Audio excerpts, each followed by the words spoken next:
Кез келген егемен мемлекеттің өзінің ресми рәміздері бар. Қазақстан Республикасының мемлекеттік рәміздері ту, елтаңба, әнұран. Бұл көрме Қазақстан Республикасының мемлекеттік рәміздеріне арналған. Тәуелсіз Қазақстанның қалыптасуындағы маңызды қадамдардың бірі бұл мемлекеттік рәміздерін иелену болды.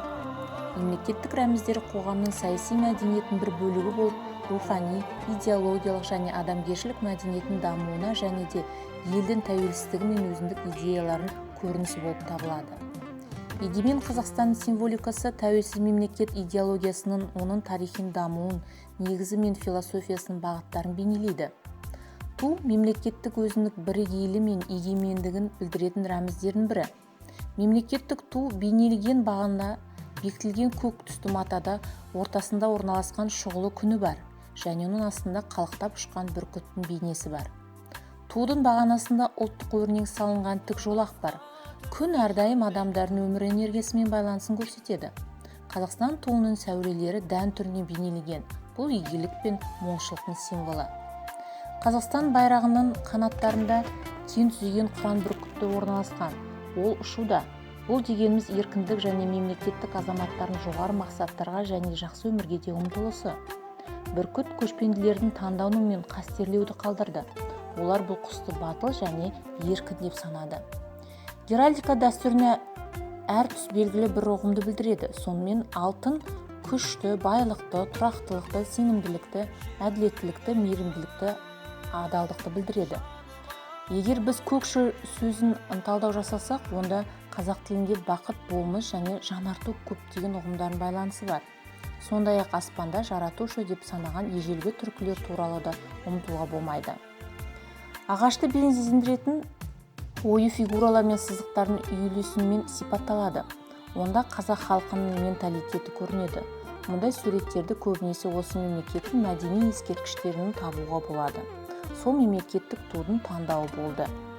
Қазақстан Республикасы мемлекеттің тудың авторы Қазақстанның еңбек сіңірген артисі Шәкен Ниязбеков. 1992 жылдың қысында билік басшыларының ең жақсы тудың авторының конкурсын жариялады. Нұрсұлтан Назарбаев суретші Шәкен Ниязбековке жасаған эскизге ерекше назар аударды. Қазақстан Республикасының келесі мемлекеттік рәміздерінің бірі елтаңба. Ол да 1992 жылы 4 маусымда ту сияқты қабылданып, 2 күннен кейін салтанатты түрде ұсынылды. Қазақстан Республикасы мемлекеттік елтаңбасының авторы белгілі сәулетшілер Жандарбек Мәлібеков пен Шота Амануалиханов болды. Елтаңба бүкіл әлемде мойындалған мемлекеттің маңызды символы болып табылды. Елтаңба термині мұра немесе мұралық деген білдіріп, және мемлекеттің айрықша белгісі болып табылды. Қазіргі Қазақстан тарихы аумағында тұрған сақ тайпалары өздерінің ерекше таңбаларымен белгіленеді. Тотеммен бейнеленген, олар кейінірек таңба атауын алған. Ол түркі-моңғол тілінен аударғанда белгі, мөр дегенді білдірді. Алғашқы рет бұл термин түркі қағанатында қолданыста болды. Қазақстан Республикасы мемлекеттік елтаңбасы шеңбер тәрізді және көк өңде шаңырақ бейнеленген.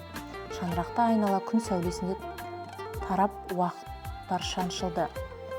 Оң және сол жағында мифтік қанатты жылқылар бейнеленген. Жоғарғы бөлігінде көлемде 5 бұрышты жұлдыз, ал төменде бөлігінде Қазақстан деген жазу бар. Шаңырақ киіз үйдің негізгі бөлігі, көктегі күмбезін ұқсатып, адамдардың санасында олардың өмірі сүруінің маңызды элементтерінің бірі болып табылды. Шаңырақтың бейнесі бұл біздің ортақ үйіміздің, Қазақстанның ортақ отаны және тұратын халықтардың бейнесі. Ондағы бақыт әркімнің әл уақытта, оның азаматтардың бірлігі мен келісімде ортақ үйдің игілігі жолындағы күш-жігердің байланысын көрсетіп тұр. Мифтік қанатты жылқылардың бейнесі бұл тұлпардың бейнесі, батылдық пен ер-жігер сияқты ұғымдарын бейнелейді. Қанаттарды көп ұлтты Қазақстан халқының гүлденгені және мықты мемлекет құру туралы арманын білдіреді. 5 бұрышты жұлдыз күштің, жарық, өмірге жетелейтін жоғарғы және мәңгілікке деген ұмтылыстың символы. Мемлекеттік әнұран Қазақстан Республикасының 3-ші мемлекеттік рәмізі.